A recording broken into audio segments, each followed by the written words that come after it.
welcome to another episode of The Night Sky for the week of September 14th, 2020. So nice of you to join me. I'd love to hear where you're watching from. I've got the chat room open so you can leave your messages and questions and talk with each of us here, all of us that are joining in. Whether you're watching on Facebook, YouTube, or Twitch out there in the universe out there, welcome. I hope you had a nice weekend. I hope you were able to do some sky watching. It's been a very eventful beginning of the week already, guys.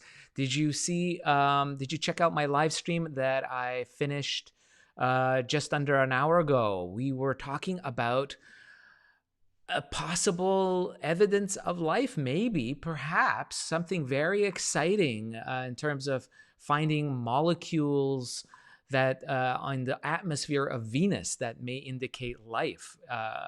Really exciting announcement. If you haven't seen that yet, you can go onto my Facebook page, The Night Sky Guy, watch the live stream, or on YouTube as well. You can watch that live stream of the news conference from the researchers that actually made the discovery announcement today officially. It's been buzzing around. There were some leaks of the news over this past weekend.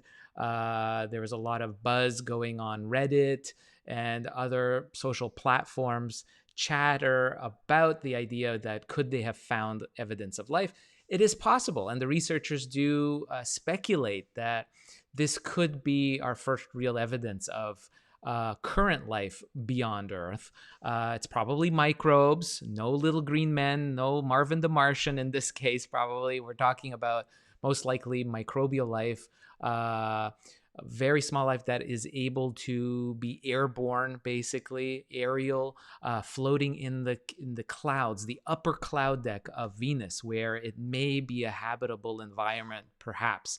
And this molecule called phosphine, so it's basically a phosphorus-based molecule, is what they've announced. So it's really cool.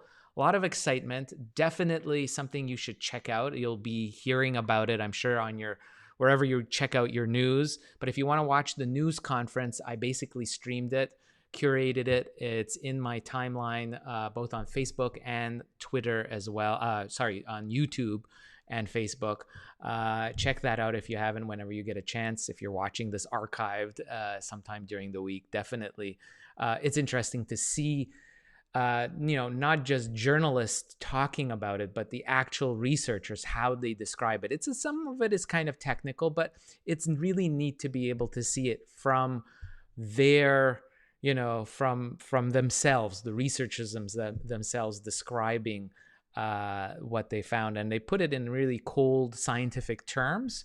And it's a speculation of life. It's not meaning that they have found life. They're not by any means. There's a lot more research and science to do, but it's an exciting line of research that's pointing to the way of possibility of life and directing our attention to the planet Venus, which is something I think a lot of people may not have thought of. When you're thinking of life, we think of Mars and maybe the moons of Jupiter and Saturn, but here we are talking about Venus, which is our next door neighbor. It's our one of our closest neighboring worlds, a world that's almost identical in size to Earth. It has a runaway greenhouse effect, very toxic, high pressure environment, and you'd never think that there would be evidence of life there. But it's been speculated for decades, even going back. Carl Sagan did a lot of his initial work as a graduate student related to Venus and the possibility of life on that planet. So it's something that's been kicked around, the idea of having life. It's not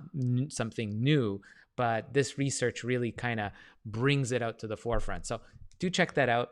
Now, about the night sky, have you guys done any viewing of the night sky? I mean, this weekend I was socked in with ugly weather here in Montreal, Canada, where I'm located. I'd love to hear what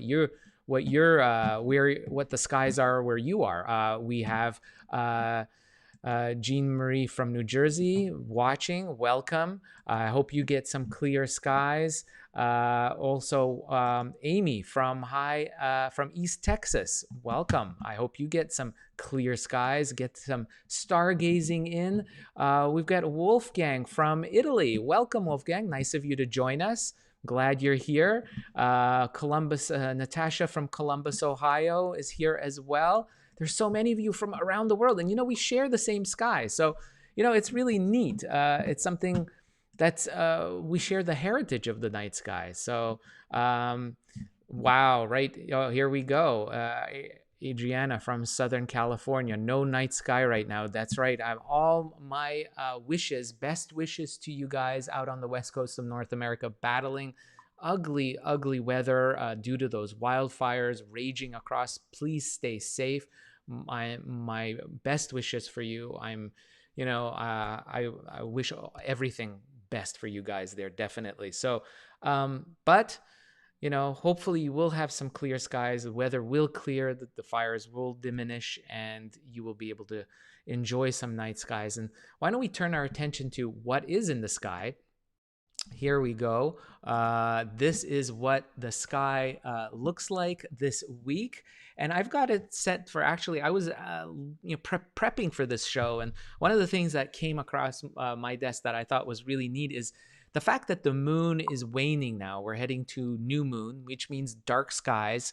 The moon will not interfere with sky viewing, but as it does that and comes and goes out of the sky, there's really neat stuff that you can see when the moon pairs up with things in the sky. And particularly this week, one of the things that are really neat, talking about Venus and planets in general, is the moon can point to planets. And one of them is happening this Friday morning. I've got this set up here for you, looking at the very slender crescent moon being positioned in the constellation Virgo, the Maiden.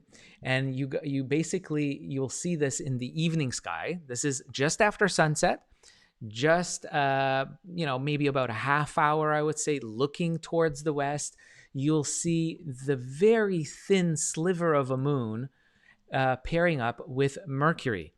So this is what you will be able to see once it gets dark. Again, this is Friday night. If we look at Saturday, you'll see the moon is gone, out of the way. But basically, Friday is a great time to see Mercury. If you've never seen the innermost planet before, it is a tricky thing to see. But the moon will point the way to finding it. What you're looking for is a star-like object, something that's about the size, of a star to the naked eye, a faint star, but very clearly visible to the naked eye. So something that you can definitely see easily. So check this out. This is something really easy to see with binoculars, with a small telescope pointing to it, and you will see this wonderful moon. Look how thin this moon is. It's very thin crescent. You can see if I zoom in, showing you what it would look like through binoculars and telescopes, this is what you would see. A very thin crescent moon.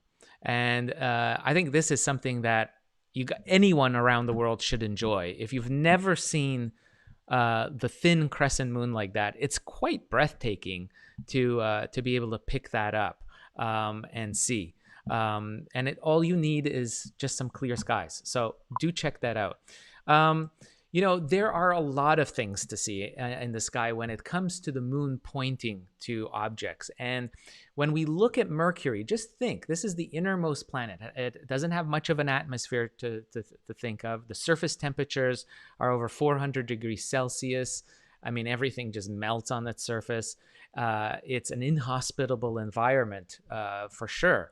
But the moon really acts as a great guidepost in finding this little planet, which otherwise could be quite tricky to find. So again, this is after sunset on Friday. something really easy for you guys to see. Definitely. Oh, look at Teresa. Teresa says, my son is getting married this weekend in central Minnesota. I'm sure stargazing will be much easier than in northern Twin Cities. Definitely. Oh, congratulations to your son. Wow, that's a big deal. Definitely. And that's, stargazing, how romantic is that? To pair that up, definitely, with a momentous event like that. So here we are. We're being able to see this on after sunset. Now, one of the interesting things you also can see, definitely, you can see where the moon is heading as it's waxing towards the end of the week. So this is like Sunday, September 20th. You can see on September 20th, the moon is a bigger crescent and has moved far away from Mercury and has entered into the skies that we have this week. But what else you can see, which I think is very important if you've never seen it before, of course, is Jupiter and Saturn. Those two planets are absolutely just magnificent. If you've never seen these two worlds, they are a wonderful, wonderful thing to see. And by the way, if you have a pair of binoculars like these are from Celestron. They are basically, let me see here, 15 by 70, meaning that it has a 70 millimeter wide front lenses and it has a 15 times magnification. That means that it gives you a better view of things like planets. So when we're looking at Jupiter and Saturn, particularly with Jupiter, when we go back here, you can see Jupiter. This is what will greet you in the south any clear night this week. You've got to be able to try to see these with binoculars. Jupiter is really neat because you get to see some of the moons of Jupiter. If we zoom in, you can see here what Jupiter would look like through a small telescope. You can see the bands of Jupiter. With a small telescope, you can begin to see hints of what's called the Great Red Spot. Now, the Great Red Spot, I have to say, I mean, if you've never seen it, it's incredible through a small telescope. And you just need a small telescope using eyepieces that give you high magnification. The Great Red Spot is the largest, basically, cyclone, hurricane in the solar system. It's really incredible. And here, if we zoom in, sorry, I'm doing the wrong screen there. But if we zoom in, there you can see what I'm talking about. That's the red spot. I have my mouse going around it there. That feature is about twice the size of Earth, believe it or not. And so two of our planets could easily fit inside the Great Red Spot. And this is something you can see with a backyard telescope. The trick is, of course, the Jupiter is rotating once about every 12 hours. So this red spot sometimes isn't visible from our line of sight here on Earth. And if you look carefully, you can see other cyclonic features, basically smaller hurricanes, the size of the Earth. These little white dots also represent other cyclonic features. Now, remember, what you're looking at isn't a real picture. This is a artist illustration in my planetarium program, showing you the kinds of features that are visible, not the exact places where they are. These aren't not the actual images, but these give you an idea of what you're going to be seeing on the planet Jupiter. And next door, of course, is Saturn. If you look at Saturn through a small telescope, this is what you'll see. You'll see the rings of Saturn spanning over 270,000 kilometers across. The rings of Saturn, believe it or not, are only about 5 kilometers across, thick.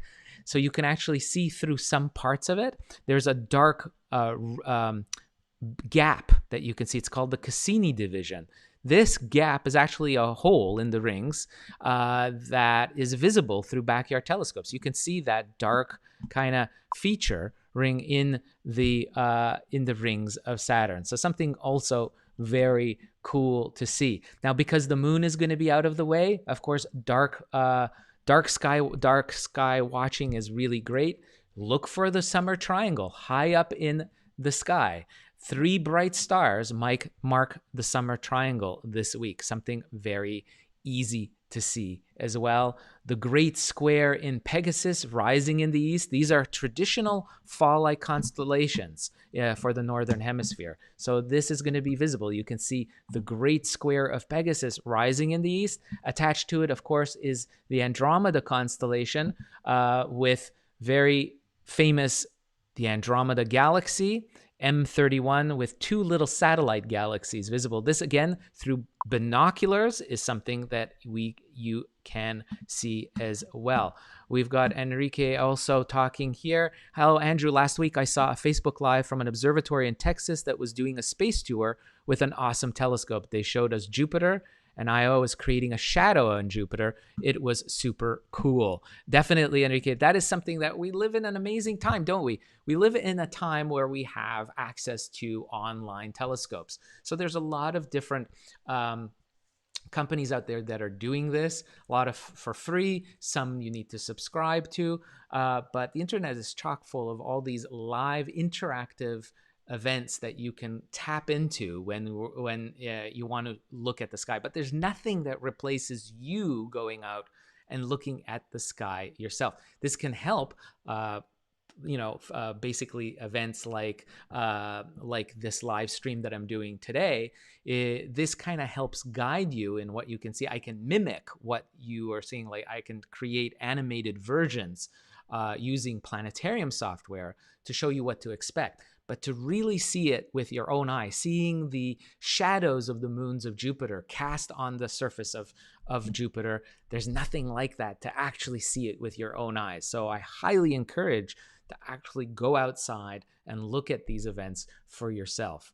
The night sky is just filled with amazing things. So again, this is what greets you in the evening sky. Now, if we go to earlier this week, in these days, today's the 14th, and let's go into the morning of the 15th, we'll see something interesting. This is what greets you. Now, we talked a lot about in the last few hours about Venus. Of course, the possibility of finding life on Venus. Now, we can't go to Venus, but you can see Venus for yourself with your own eyes, and that's in the morning sky. So if you get up early around dawn, about a half hour before your local sunrise, you will be greeted tomorrow, basically Tuesday, September 15th, by this amazing view. Check this out.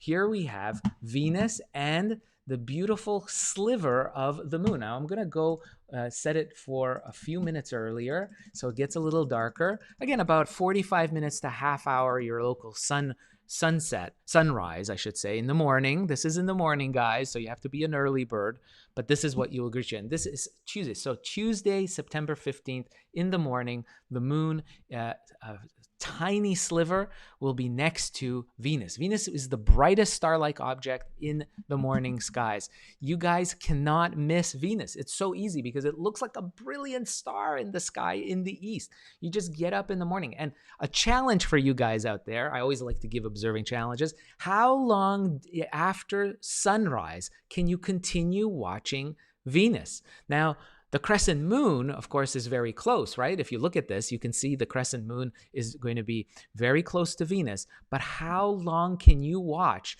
that Venus right here? You can see Venus right there. How long can you watch it after sunrise? So if I set this to an hour later, look at that bright sunshine rising up in the east. But is Venus still visible? Can you see Venus still once the sun rises? Is this something that you guys can see? I bet you can. If you look carefully enough, use the moon, that crescent moon, as a guide. That crescent moon will act as a guidepost for finding it. Now, if you look at my animation here, you'll see that it looks easy, but it's kind of tricky. Maybe binoculars will help with this. It'll be interesting. Philip says, I'd say about 30 minutes after sunrise here in my location, but it's a guesstimate.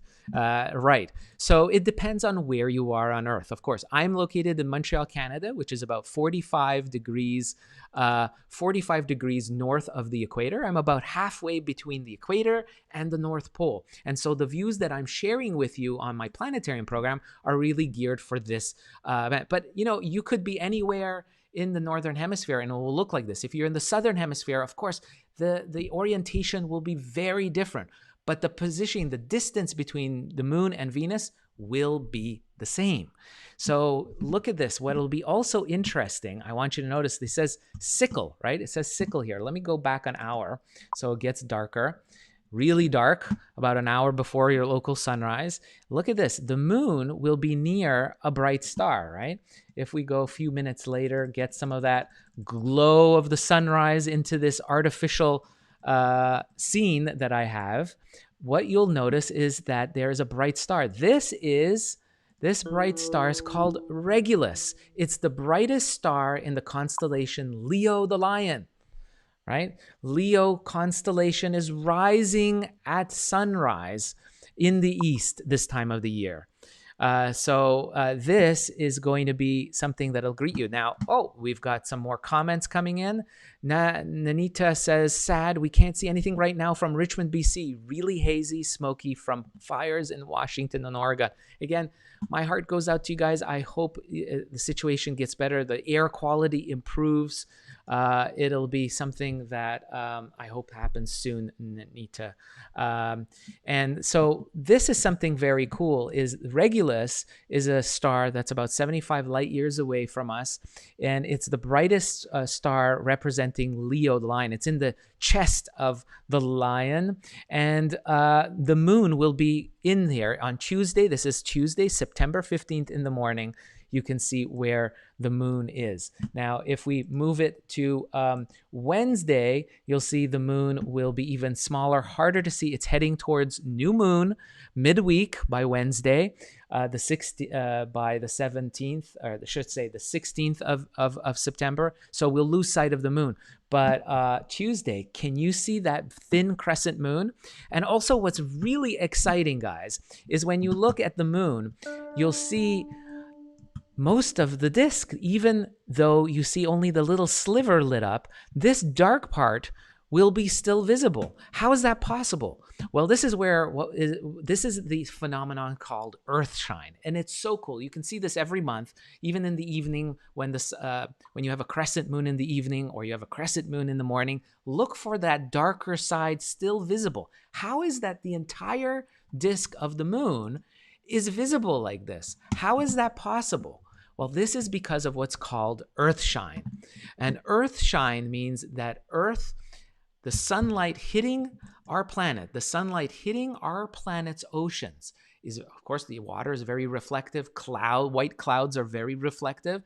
And that sunlight hitting the clouds and the oceans gets reflected off and back into space and hits the surface of the moon, even the darker unlit portion of the moon. And so you get to see this whole part of the moon that's in darkness lit up still by sunlight reflecting off of the earth. Isn't that cool? That is called earthshine, and that is what you'll see Tuesday morning for now, and then you'll see it again when the crescent moon enters into the evening skies. By the end of this week, you'll see the crescent moon in the west, not in the east, but in the west. So isn't that so cool? So that's basically it for this week. And well, actually, there's one more thing that I should share with you, and that's called zodiacal light. I don't know if I've ever spoken with you guys about this, but zodiacal light is basically dust that's in the solar system between the planets, and sunlight shines on it and refracts off of it. And we get to see that hazy dust. It looks like a pyramid of light in the early morning. In the east is where you'll see it. So where you're seeing the moon and Venus, that part of the sky in the east, there'll be a pyramid of light. And I'll show you here where I'm talking about. So looking towards the east, right where Leo is, there'll be a pyramid of light that's right here, a glow of light. So this is visible in areas that you have to be far away from the city, in the countryside to see this. But those of you that do have good sky conditions, this is something that you could try and look for. It's called zodiacal light. It's a pyramid-shaped light visible for the next 2 weeks in the east, low towards the eastern horizon. And it'll look like a pyramid of haze, hazy light that appears. But you need very good quality sky conditions. So those of you in the west coast of North America, forget it. You guys are not going to see the zodiacal lights. But any of you who are living in the countryside or have access to it, dark skies, look for that zodiacal light to be visible. So, I mean, there's lots of things to see. The moon pairing up with Mercury, Venus, and then, of course, seeing Regulus, Leo the lion, Earth shine. Can you see Venus? How far into daytime in the morning can you follow Venus? You should be able to follow it well into daytime skies. If you have binoculars, you can keep watching Venus if you know exactly where to see it. So check these out. I'll have sky charts for everything I talked about in the comment section and in my timeline. So if you're watching on Facebook, you like this video and you want to see more, give it a thumbs up. Please do share it with your friends and your network. Let's get people doing sky watching. That's what I'm here for. If you have any questions about sky watching, send them to me. I'd love to hear. I'd love to see your photos. I love seeing your smartphone photos, your photos that you do through telescopes. It's great. I'll share it with the community. That's what we're talking about. Stay safe and healthy wherever you are around the world. And remember to sign up for notifications and subscribe to my channel. Thanks again. I hope all of you have clear skies. And until next time, stay safe. Bye-bye.